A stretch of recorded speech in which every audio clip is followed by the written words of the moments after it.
Hello. Hi there. Namaste. Namaste. Feel like, yay, wow, I made it. Up until this moment. That's good. You have everything sorted on your side? Yeah, everything is good. Good. Your little brother is sitting here behind me watching some Halloween cartoons. Excellent. And we have a 3-day weekend on this side. Oh, nice. Yeah? Don't. Oh. I was like, I usually don't even ever know when it's bank holiday. I'm probably more likely to know because I know if I wasn't going to school. Right. Yeah, that's nice. Yeah, it is. Happy to have a little time just to relax a little bit. I have read chapter 36 a couple of times now. Wow, like just in the last week? This morning and last night. Oh, that's cool. I just read the title. It's really nice. Go to title. The title is, it's got a lot of words, eh? Spectacular. It has a lot of words, but it's like, yes, great. Effacing the mind by the conviction of being the undivided absolute, and destruction of ignorance and such by the conviction of being the undivided Brahman. I had to look up the word efface. We were talking about we weren't talking about effacing. I was reading it by myself one time. I don't know if you watched it, and the word effacing was there, and I was like, it sounds like erasing. And I said, yes. I think effacing actually means erasing. And I looked it up in the dictionary, and then I was like, it does. Why would they use efface when they could just use erase? So just joking to myself. I don't know what's happening with my book, but like the cover is all wet. It's been wet for weeks. It doesn't dry. It's like some phenomenon, weird thing that's gone. Oh, I know, it's really weird. Maybe you need a new copy. I need to do something with the cover at least. The inside of it's perfect. Oh.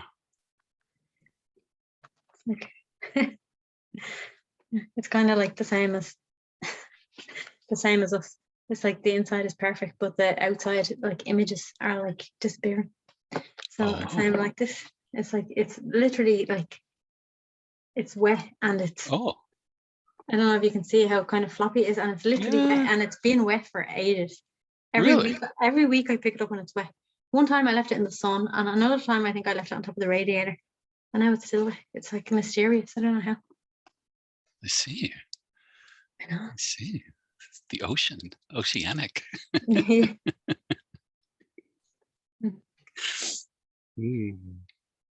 So the only plan I have is to make sure that we read every single verse, and we don't have to do it today, but I just don't want to skip anything.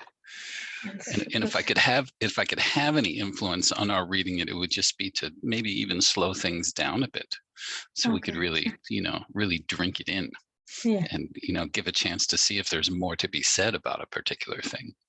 Sure. If I'm going too fast, you can just ask me to pause or tell me to stop or do like this.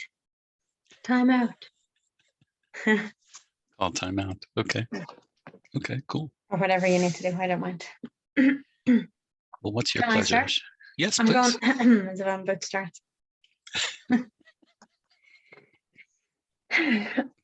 I shall speak once again on the pure conviction of the absolute, so that the inconstant mind is firmly established in the truth that all is the one supreme Brahman, and that Brahman without a second is oneself.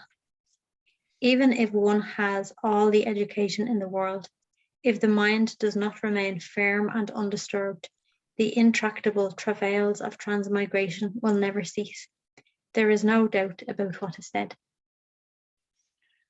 Okay, so we're getting transmigration mentioned in the very first verse. And Ribhu likes to wait until late in the chapter to mention transmigration. Is transmigration like just going on and on and on into other lives or something? Is that what it's happening? Yeah, well, I think he's bringing up, the pain and the shock of birth and the fear and the pain of death. So birth and death. You get to do this again, unless. I remember being really young, and I think I must have had like some memories from like other life or something, because no one in my world, I'm pretty sure, was talking about this at that time. But I remember thinking, like, what's the big deal about being born again? Like, it doesn't seem so bad. I remember just thinking that when I was really young, as if people were talking about like reincarnation and being born again all around me. They weren't. Nobody was. But like it was almost like a response. It was someone probably said that like a million years to me beforehand or something. And it's like a million years later I'm in a body, and then it's like a response. So, but somehow I remember. But in a way, it doesn't really matter, unless the whole thing is like, I know in spiritual texts they say that you're not going to be reborn again if you kind of transcend suffering, But the thing is, if you transcend suffering, like, it really doesn't matter if you're born again. It's like that, not so bad. Not that I have completely transcended suffering. I haven't. Well, I have. I have, because like it's always transcended. But I mean, in the experience, it's not 100% transcended. But still, even when it's not, I feel like it's not so bad.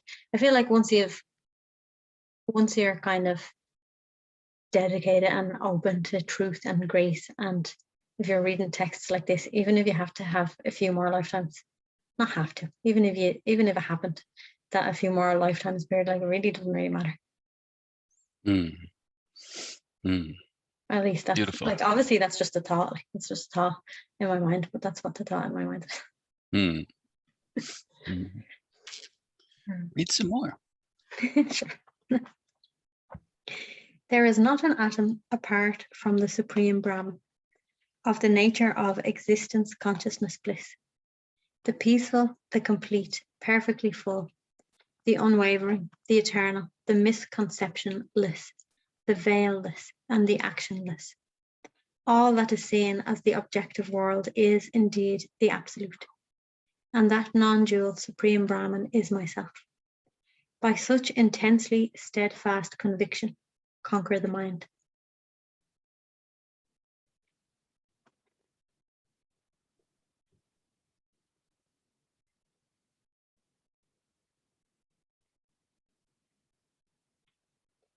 Except for the Supreme Brahman, which is boundless being, the ever-present consciousness, of the nature of a mass of unsurpassed bliss, connectionless, without attachments, existing alone by itself.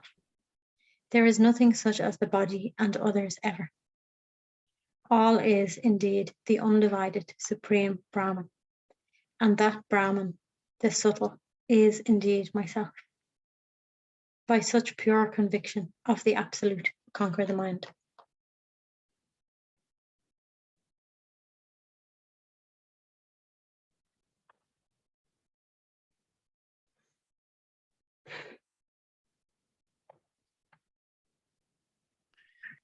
In this context, it's so easy to be convinced.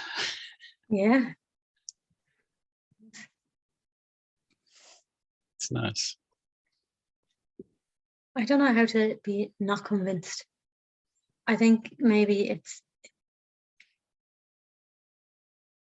if like you're just, must be just if you're like really believing thoughts. But I like this about like conquering the mind, because at least like how it's seen here is like you can be completely convinced, but yet the mind can still appear.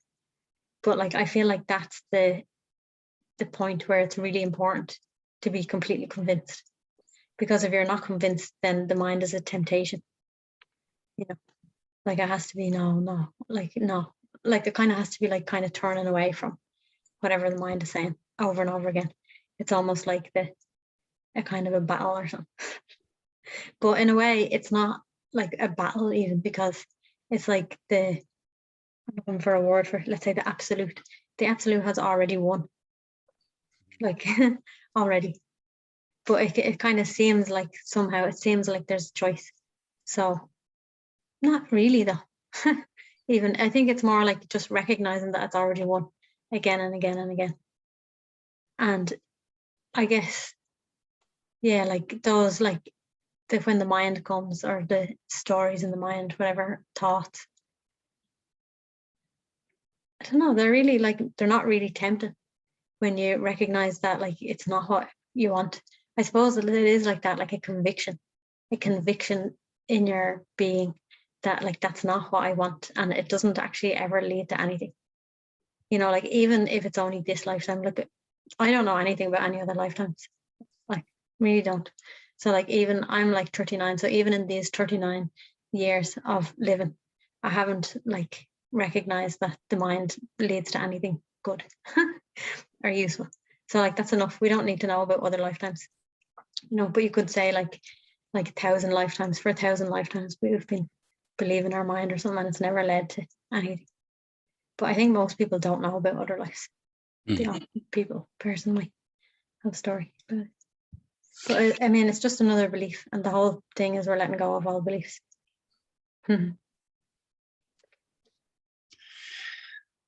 That's going to lead to some lightening up if you're not carrying all that other stuff around, eh? Yeah.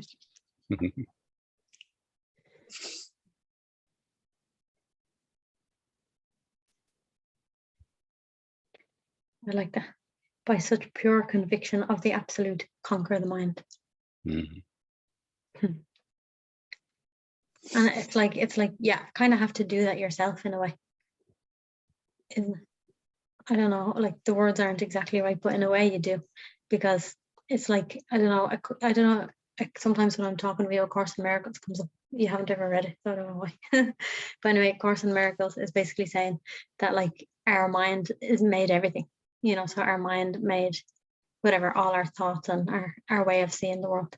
And the Holy Spirit or God or Brahman, whatever it uses the word Holy Spirit, like said, he can't come in and kind of take that away from us or correct it. Like we're the ones who have to kind of correct our mind, and then God would take like the final step, but we have to do the first steps of undoing the mind, which in a way is very loving as well. It's like you wouldn't just like rip toys out of a child's hand. I mean, some people would, but yeah. It's not kind, like. Yeah, the word grace comes, right? It's at some point it's kind of happening by itself. Yeah. And that from this side is a more descriptive way. I think that's less, you know, you, self, other. I think maybe like the more time goes on, you just like recognize that it's all happening by itself anyway. But like if it feels like you have to do something, then you just do it. But even that has happened by itself. Yeah, there's not to digress for too long, but there's just so much love and gratitude and joy coming up, and thinking of reading Ribhu with you. And I know I say it a lot, maybe every time, but the point of saying it is just sort of, I'm in awe of how there doesn't seem to be anything needed for it to just start bubbling up. It's just cool. Yeah, it's beautiful. Very grateful for it.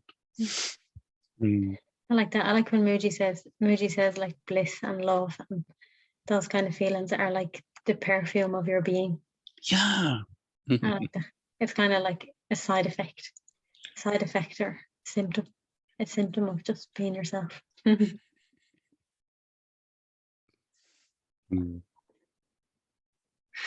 I'm feeling this big smile. It almost hurts. Except for the supreme Brahman, of the nature of the blemishless, partless, formless, taintless, peerless, attributeless, immaculate self without any false projections, which is spread out as the infinite and the interstices less. There never is anything, ever. All that exists is the undivided supreme Brahman, and that Brahman without duality is myself. by such conviction of the supreme Brahman, the one, conquer the mind.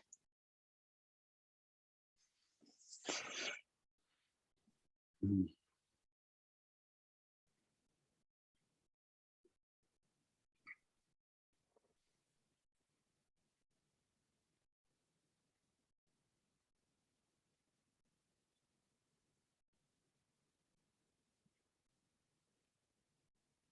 I like when Ananta says, well, he doesn't say it anymore, I don't think, but he used to always say, just don't believe your next thought. And it's really the same thing. It's exactly the same thing as all of this. Like, and it's like you're basically conquering the mind by just remaining as yourself, because you're not picking up the thought, believing the thought, same thing. Where picking up is a form of grasping or hanging on or trying to make some kind of understanding happen. You know? Yeah. Really believing. I think believing is very, a very good word. Because believing it means like it means, yeah, like you said, like it means something, and it means something for you or about you, whereas it really doesn't. And that's really the only thing. If it has no meaning, then it's just going to go past. Like you're not going to get kind of caught up in it or anything like that. But as long as there's some kind of belief or investment in it, we're going to start trying to look at it. What is it? Like this, but we just don't believe. But I know it's not as simple as that either. Like you can't just say, okay, I'm not going to believe anything anymore. I did say that one time. And it was like, you know, when there was loads of people in my world talking about manifesting things, and like you're supposed to like believe something. You believe that you already have it or something. And I was like, yeah, but like what would life be like if you didn't believe anything? That was what came into my mind. I was like, I'm just not going to believe anything anymore. I'm sure like God or life put that thought in my mind. So, but it's like, I think that was like more than 10 years ago, and still there's still thoughts that they're not really believed, but in a way when they pop up, it's almost like they're like the past, like they have been believed, but because they're appearing in like what you might say grace, it's like it's happening already. So it's like obviously Brahman or God or yourself can't believe any of that, but still it seems like it takes time for them all to work themselves out somehow. Maybe not in everybody, but I would say like a very high percentage of beings plays like that. There's always like some people who have like exceptional stories, you know, like they just woke up like that and everything left them, and like they just experience themselves as the pure self forever and ever. Amen. And that's wonderful. But I think like most people have to somehow be very dedicated and be really sure and like this convinced and have the conviction over and over and over and over again. And somehow I feel like life is for that. It's for bringing story after story after story after story. It's almost like it's an invitation to the mind because that's what life is. Life is the mind. So it's like an invitation after invitation, and you're just like, no thanks, I'm fine here. No thanks. Well, I am really fine seeing Amba smile. It's beautiful. So it just struck me as you're speaking, the conviction is effacing. That's yeah. There, like, bing. Yeah. Hold on for 1 second. Okay.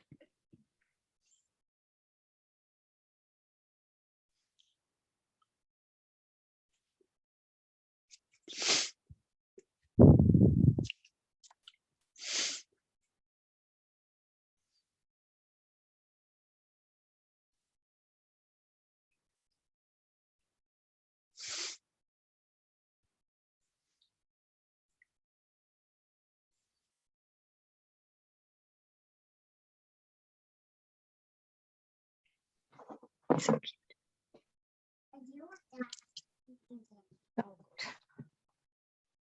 I think some super monsters.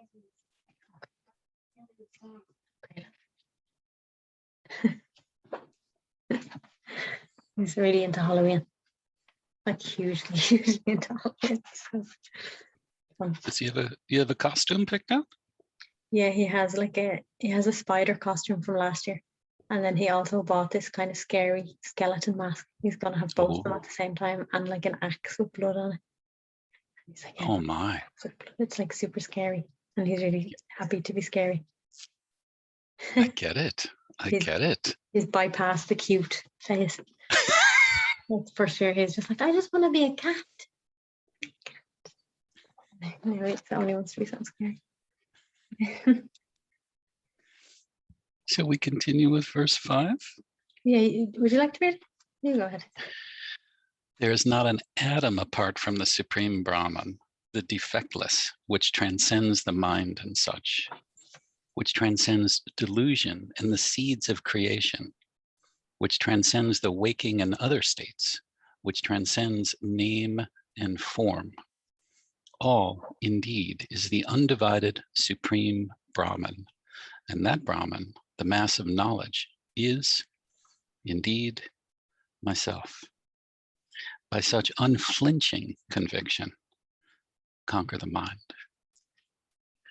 Can't flinch when you read them. There is not an atom apart from the magnificent Supreme Brahman, the sanctified, the Supreme Shiva, the Supreme Self, of the nature that is higher than the highest and completely, perfectly full, of the nature of that which alone is,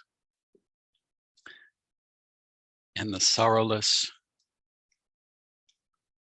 of the nature of that which alone is, and the sorrowless.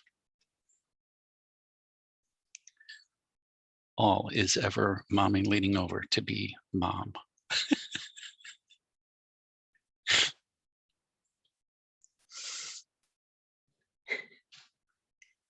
Should we cut it short? Do you need to go? No, Okay. it's fine. Okay. So just to back up a line, all is ever Brahman, which is truth, awareness, bliss. And that undecaying Brahman is myself indeed. By such silent conviction, conquer the mind.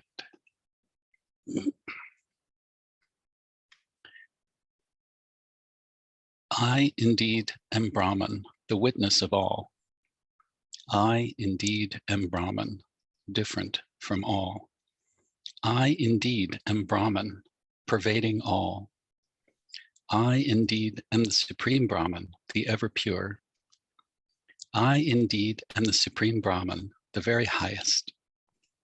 I indeed am Brahman, the mass of truth, awareness, bliss. I indeed am the Supreme Brahman, which transcends all. By such undivided conviction of the Supreme Brahman, conquer the mind.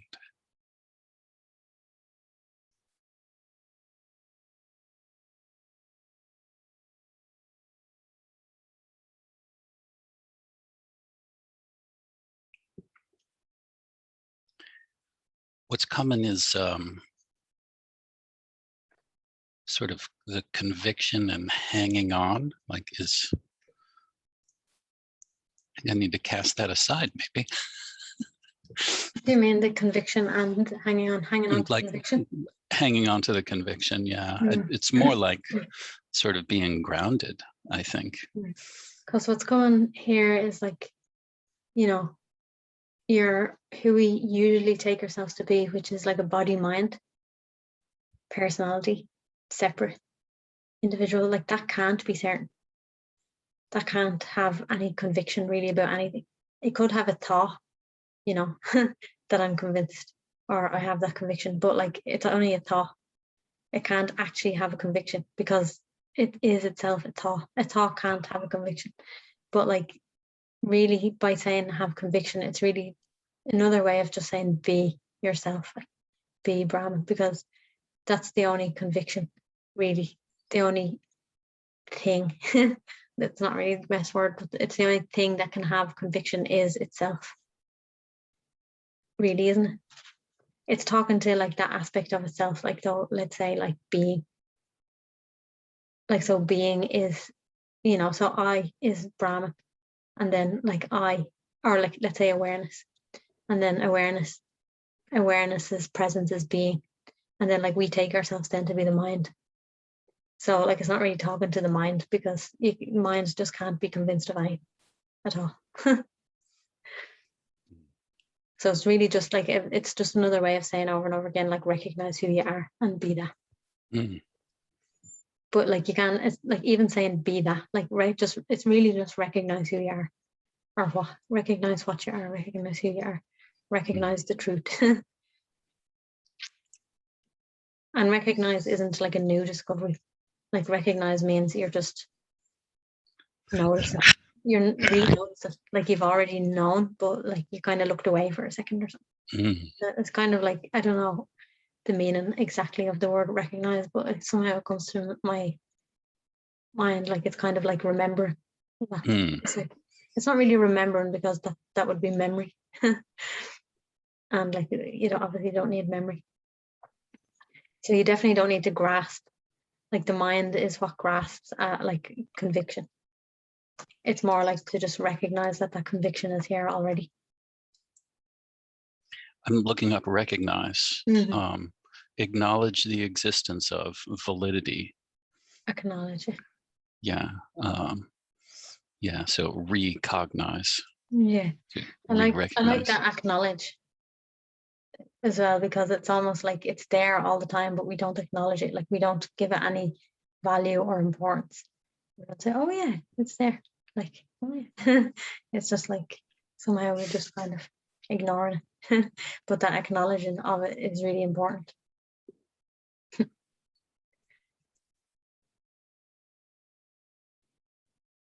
It's almost like just recognizing the ground that we walk on or something. You know, like we don't give if we're just walking along, you don't give the ground any value. It's just like I'm walking, and you're talking about walking.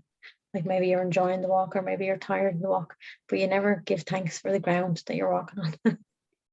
It's like you can't do any walking without the ground. You know, sometimes like I hear myself giving these analogies, and I just, oh my God, I don't know where they come from. They're okay.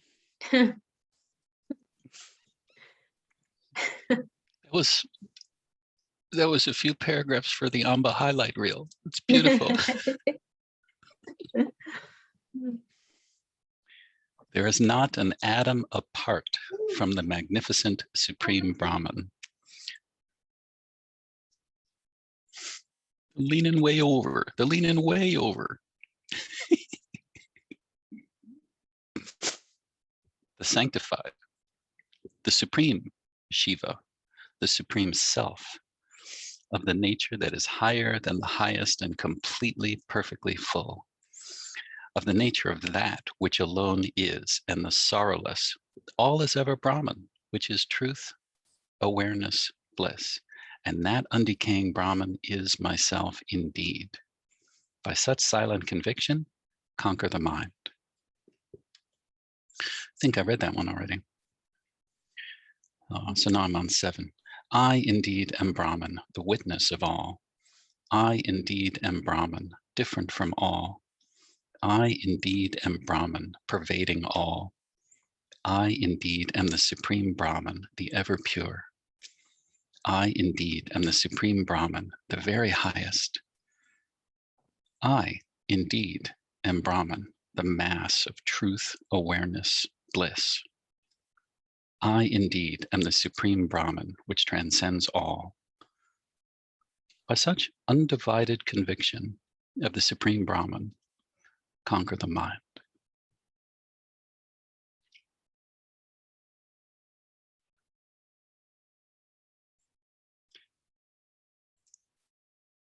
It's so lovely to have the final couple of lines echoing, you know? Conquer the mind. Yeah. I feel like somehow the question could come like, you know, like what is the need to conquer the mind if it's not real? You know, like we're already this. It's kind of like, I think it does come up often, like I've heard different variations of it. And I think even in my own mind, sometimes there's kind of like just like, what, like, I don't know. I don't know exactly, like there's not like a question, but it's like, you kind of have to conquer the mind so you don't suffer your existence. It's like, that's it. It's like you don't have to, but it's like if we're believing the mind, we're suffering our existence, that we really don't need to suffer. It's like there's something just like that supreme Brahman is here, and it's almost like it's extending itself, like as if like a light is projecting out. But like when it's out here, all it is light, all it is itself. But somehow like out here, it's like it makes up so many different ideas, and like we're believing them, and then we're like just needlessly suffering. Like there's really no need to suffer. So it's really, really important in a way to conquer the mind. Agreed. Yeah. Like we don't need to suffer even for a moment. Mm. Yeah. And sometimes I feel like we could be happy with, okay, I recognize that I'm the self like 50% of the time. And then like there's like 50% of the time when I don't recognize, and like I'm totally believing the mind. But like it's, and some people like are happy with that, you know, and like maybe they don't kind of push. But like it is possible to completely conquer the mind completely. And like I feel like it's going to happen anyway eventually, all the time, like for everyone. So it's just like, yeah, like we can go as far with it as we want, which is ideally all the way. And like that's what, I don't know if it's the right words, but that's what like Brahman wants for us, our life. Mm. You know, it doesn't want itself to suffer. And that's what something like this text is. It's like it's an opportunity or an offering of love. Like it's extending love to itself, really. It's kind of like if you're like, oh, I'm drowning in suffering. And then like Ribhu puts his hand in. So you just grab his hand. Phew. It's like, why not? Why not just take the hand? Mm. Mm. Yeah, great relief to relax, sort of relax out of struggle, even if only for a short time before the old habit kicks back on. Mm. I remember hearing Moody saying something like that. It's like the essence of what he was saying was, you know, like maybe now, he was saying maybe now you can withstand suffering for like an hour. And then it's like, no, I can't handle it anymore. So then I'm going to do some inquiry. But then after a while, it's only like half an hour. Okay, I can handle half an hour of suffering, and then no more. But then it's like a minute. Okay, a minute of suffering, it's okay. But then it's like, okay, I'm remembering who I am. Oh, okay, it's over. But then it becomes like just shorter and shorter all the time. Like it's like, no, I'm not taking any more suffering at all. So like as soon as a thought comes, it's like, no, you're just like recognizing, no, it's not. So like you never, like you haven't even got 1 second of suffering. And I feel like it's like that until that is complete everywhere. Like until like this is saying like the conviction, until that conviction is everywhere. And that means everywhere in your life, you know, like in all stories, in all potential ideas that appear to you, until that conviction is there everywhere. Not until then will we, I don't know what the end of that sentence is, but not until then will we, I think it's kind of like the way like Course in Miracles says, like God will take the final step. Just like there's no more potential anymore for suffering then, because literally you've been shown all the possibilities for suffering have been shown to you, and you chose against them every single time. That's it. So until that happens, again, somehow it's like until that happens, I think there's no end of that sentence really. But it's almost just like that's what is being called for. Like we really have to bring that conviction. I'm hearing myself saying that as well. It's like you're bringing the conviction into every moment, because it can be like that sometimes. It's like you have the conviction a lot. You know, we're in this meeting and we can feel so like blissed out together. We're totally convinced. And anytime maybe you're just sitting quiet. But then it can be just like you have an interaction with your wife or your mother or your brother, anybody, you have some interaction, and like maybe they annoy you or something, and like some thought comes, like, God, I hate the way they annoy me so much. And if we, or something, you know, like this, but if we entertain that thought, the conviction isn't there in that moment. It's not that the thought shouldn't appear, but when those type of thoughts appear, we have to have the conviction in that moment. you know, like air. I feel like at least like that's what, that's what I see here. Like that's only the reason why I'm able to speak like that. It's like I can be totally convinced, like, but then still somehow like thoughts can creep in, and like it's like you have to be vigilant, and like only you can kind of see back, like it's like over like last like loads of years, like, oh, there's actually been times where like I haven't been totally, like you just kind of can let thoughts slide, and you think that they don't matter, but they do. Like every single thought matters in a way, until it matters like that we choose the conviction over the thought. Mm.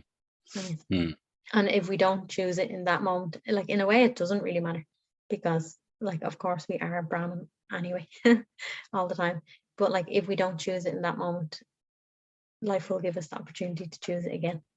So it has to be that we're just choosing it all the time. Very much where vigilance comes in, if I'm hearing right. Yeah. And like we can't really answer that. I don't think we, like, you can't.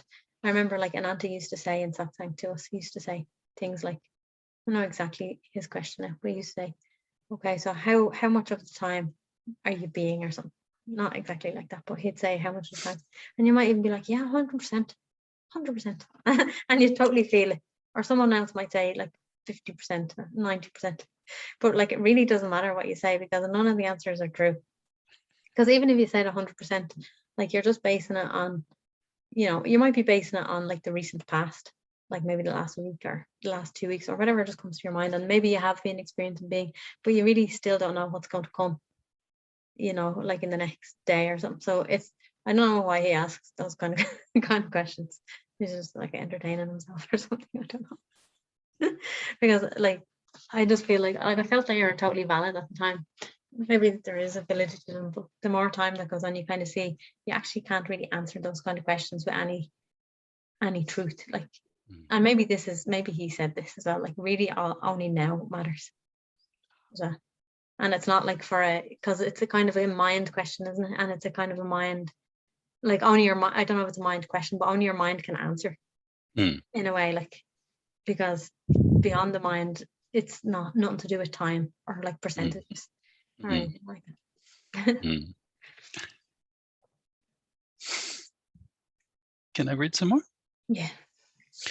I indeed am Brahman, which has nothing of thought and such. I indeed am Brahman, which spreads as the infinite consciousness. I indeed am Brahman, which has nothing of intellect and such. I indeed am Brahman, which is established as the complete. I indeed am Brahman, which has none of this duality. I indeed am Brahman, which is the one, completely, perfectly full. I indeed am the Supreme Brahman, the non-dual. By such conviction of the undivided Supreme, conquer the mind.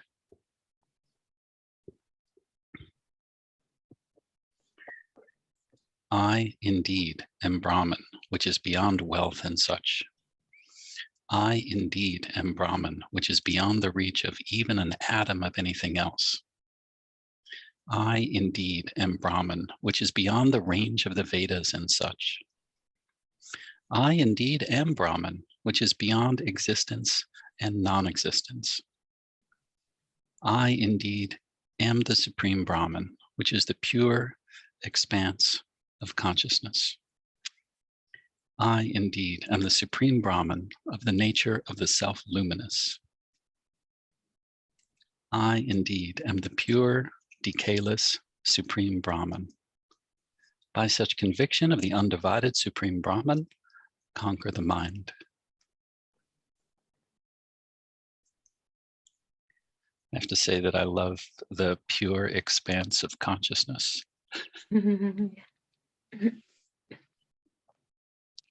Expanding, clarity, silence, the noticed, a very, very tangible absence of wanting.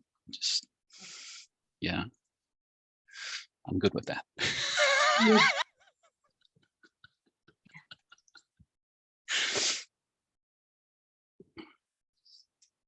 Can I read it? Yeah, if we're going to take it in order, then that brings us to verse 10.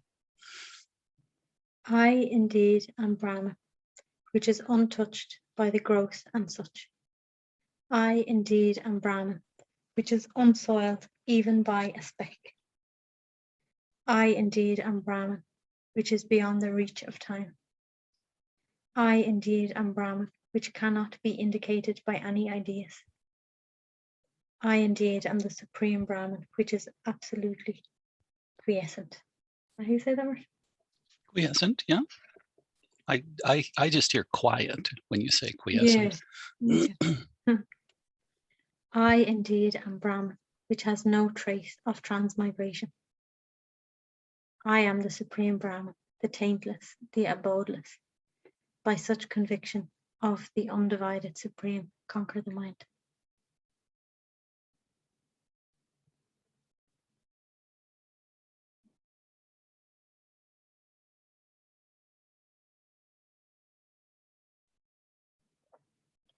I indeed am the supreme Brahman, which is originless and endless.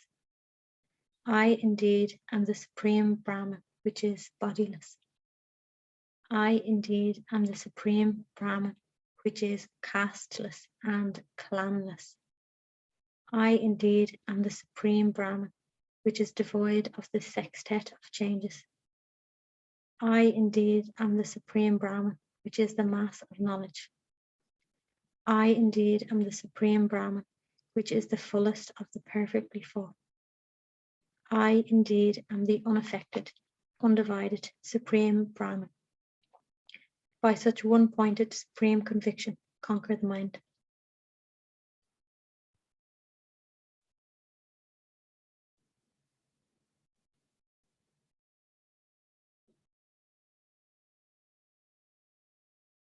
I indeed am Brahman, which is the flawless supreme Shiva. I indeed am Brahman, without the least trace of bondage to the world. I indeed am Brahman, which is of the nature of imperishable knowledge. I indeed am the supreme Brahman, which is nothing apart from the self. I indeed am the supreme Brahman, which is indescribable. I indeed am the supreme Brahman, which is the source, the origin without delusions. I indeed am the undivided supreme Brahman, with nothing trivial about it. By such single-minded supreme conviction, conquer the mind.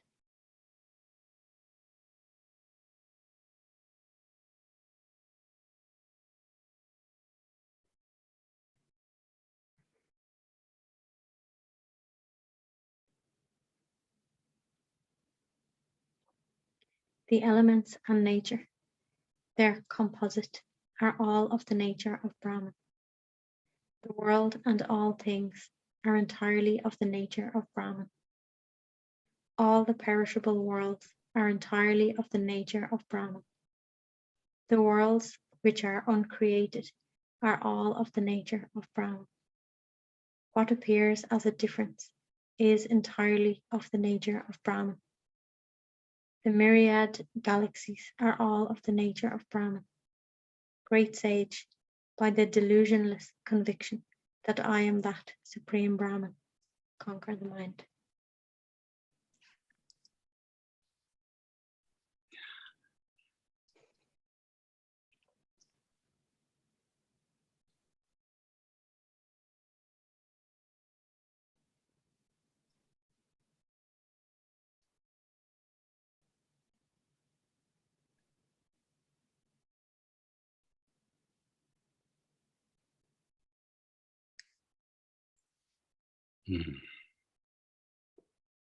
Beautiful. Yeah.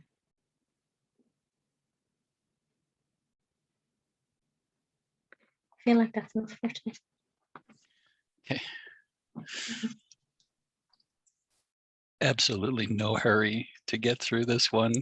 Mm-hmm. There's a part that just wants to take forever to get through this chapter. Yeah.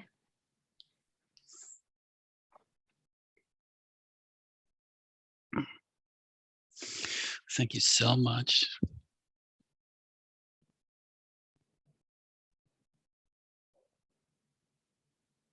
Thank Ribhu.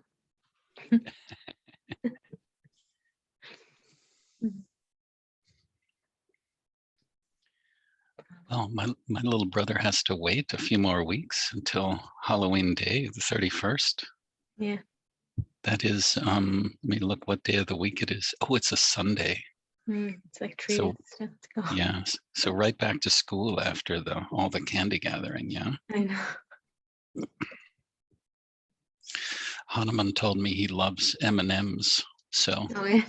I thought maybe I would do two things: send him a few M&Ms, but Right. also send him some other candy so he could trade the kids in his neighborhood for M. I've got these milk duds. How about it? You know, Oh, yeah. do a little business. Mhm. Mhm. So I'll check next week to see if we can continue next weekend, and if not, then hopefully sometime soon. Enjoy conquering the mind. Indeed. Yes. Mm. See you next time. Okay. Bye. Love you. Love you too.